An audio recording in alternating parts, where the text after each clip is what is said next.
All right, well, welcome to the last section, chapter 6, section 5. So, the last bit of theory that you need for linear algebra. Um, for this class, right?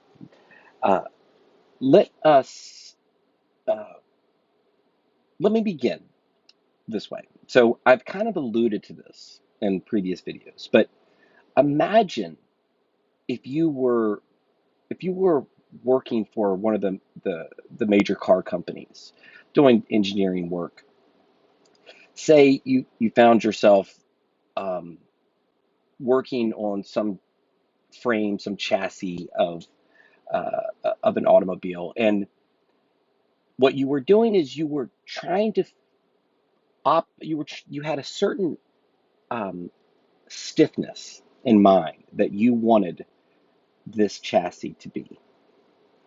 Now, I I could be wrong. You should fact check me, but somehow, somewhere along the line, I believe I've looked at a stiffness matrix, an automobile stiffness matrix before, and the amount of variables was something like 44,000, say 609 controllable variables, right? So in other words, the dimension, the space that you are in, it's R to the 44,609,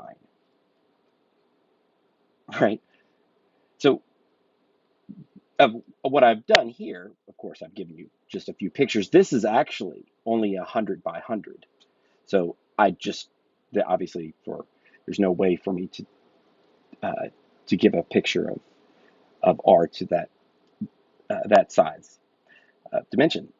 But nevertheless, this let's imagine this large matrix accounts for all the variables that your company have somewhat control over.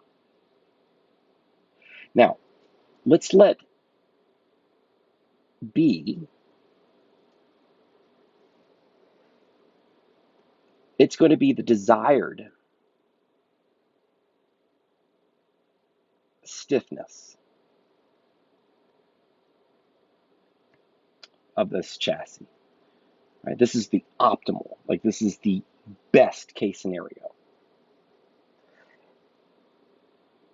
A is just some matrix that accounts for all the variables that you have control over. Then let's imagine X is some point in some subspace. Now, given that um, given that we are not omniscient and we don't have um, we don't have deity-like powers to adjust all 44,609 variables perfectly, we are going to have to settle for some stiffness that's not optimal.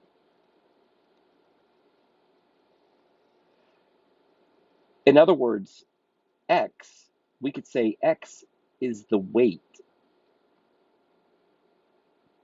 this is the perfect weights that would allow you to reach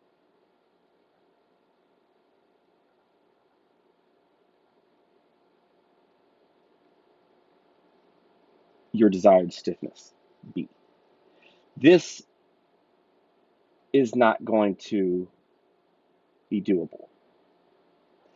However, we're gonna there is a set of weights that we can apply to all of those variables that gets us close to our desired stiffness. We're going to say X hat is the set of weights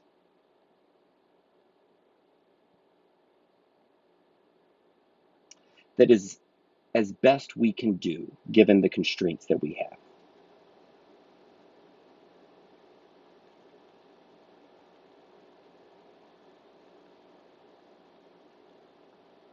It's the best we can do. So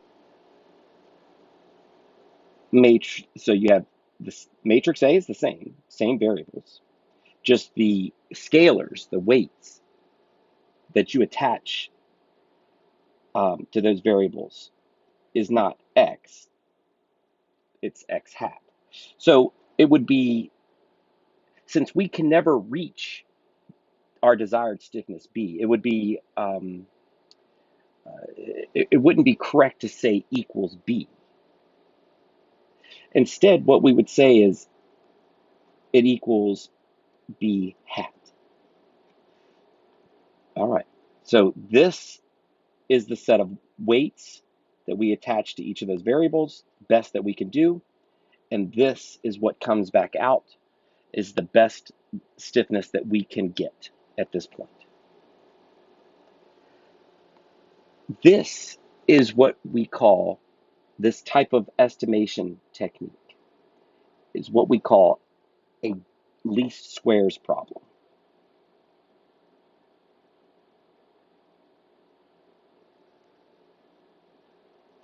Now, I'm positive that you probably, in some shape or form, have heard that term, least squares. But it just just so you know, recall that when you were trying to find the magnitude of some vector, it ended up being the square root of each component, the sum of each component squared. This is where that language comes from. The least squares problem, the least squares estimate is we are trying to minimize the magnitude. We want the small, if we could just had all, uh, the least squares problem is just minimizing that distance to the optimal solution. I hope that makes sense. All right, well, how do we go about doing this? Well, um, I've already gone through in 6.3 a very similar approach here, right? So, um, in other words, I will, if I have to, I'll come back to some of the geometry, but I've actually already given you kind of a tutorial about how you would the distance, the smallest distance from um, some vector B. In this case, B would be the desired stiffness. The closest you can get to that is going to be a x hat, meaning the x hat, recall again, is just the weights that you attach to each variable in matrix A. We have that, you can see the perpendicularity, you can see that these are orthogonal. If they're orthogonal, that is going to be the smallest distance between the subspace and the vector. Okay, now to go about doing this,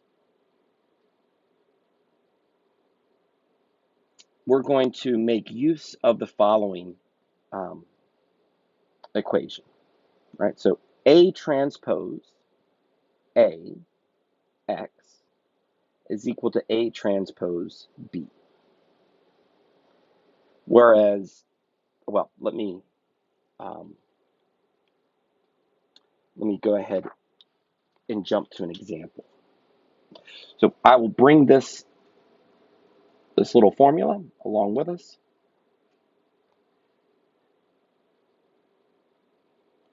I'll park that there. And I believe this example is enough to uh, unravel where that came from. So let's take a look at the question. So it says find the least square solution of the inconsistent system, AX equals B. So in this case, um, reaching B is not even possible, right? It's inconsistent. All right, well, how do the least squares solution? Well, let me give this to you in a series of steps.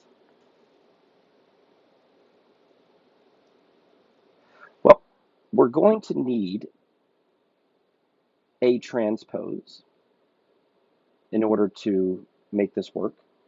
And just remember the transpose of a matrix, well, the transpose of uh, an M by N is going to be an N by M, right? So this here is a 3 by 2. When we get A transpose, we're going to have a 2 by 3. Then just imagine those rows become columns, columns become rows. All right. If that were an extremely large matrix, we could use technology to find the transpose, but this should be fairly simple. So this column becomes our first row. The second column becomes our second row. There's A transpose. All right, well, we're gonna, if you kind of look to our formula, we are gonna need the product of A transpose A, and we're gonna need the product of A transpose B. So now that we've found the transpose, we're going to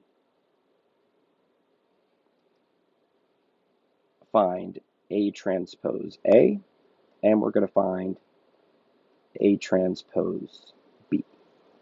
I don't think it needs to be said, but I will say it, that matrix multiplication is not commutative. You have to be careful with the order in which you multiply. So if you were, again, you could do this by hand, or you could use technology to do this product.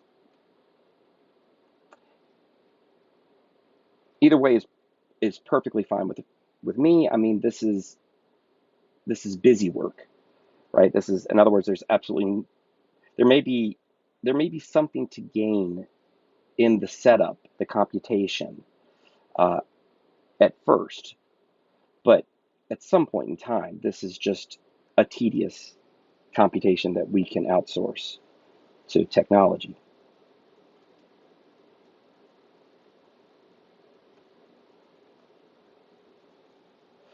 All right, well, this is the results. So we have 17, 1, 1, 5, and 19, 11. All right,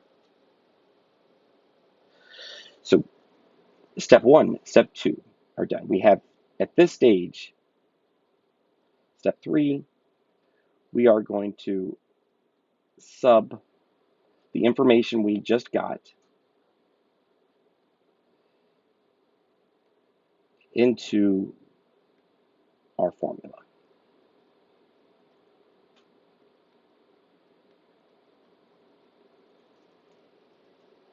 All right, so I'll draw you some quick arrows.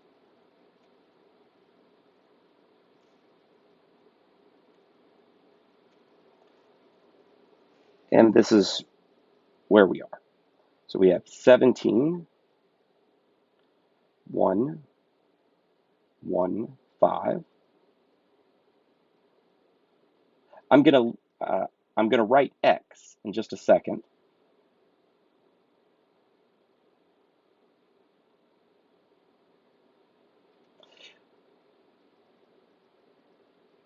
But what you should understand is, in this case, I'll put a little star here.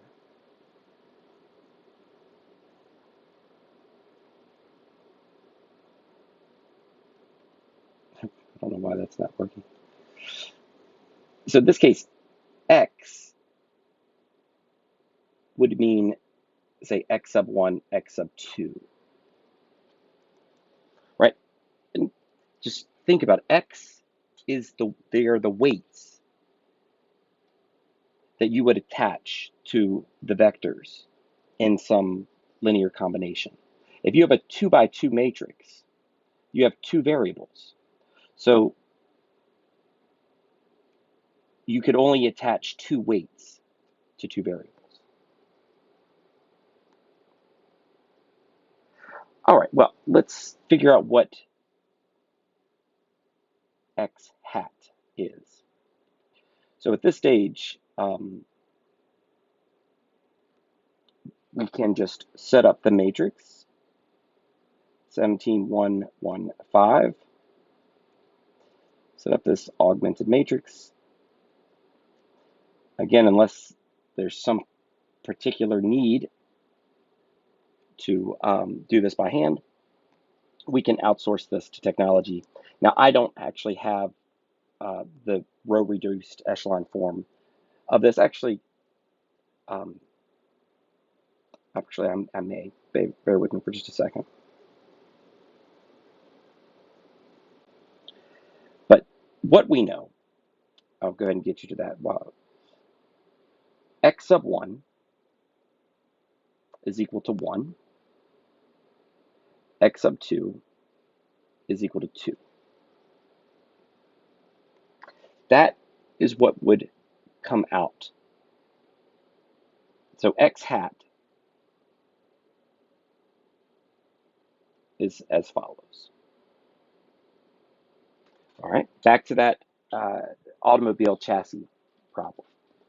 Right. So you had, in this scenario, these are the weights that you would attach. It does not get you to B, but it's going to get you as close as possible. So let's finish this.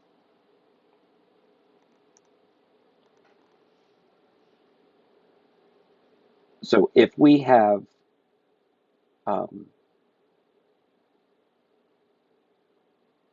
A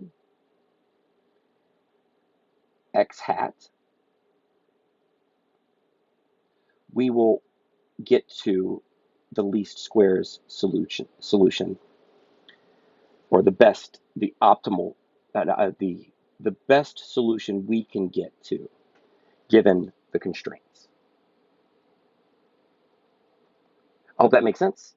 Um, I will draw you just a quick arrow. So park A here, park X hat there.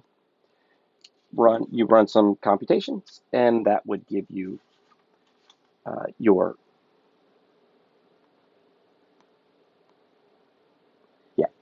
your least square solution. I don't actually have that answer in front of me, but that should be fairly easy to get to.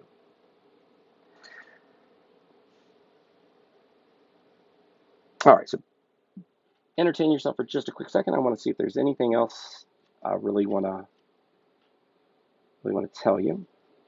In fact, what I'll do is I'll take a look through the section, see if there's anything else I want to tell you, and if there is, I will do a part B of 6.5.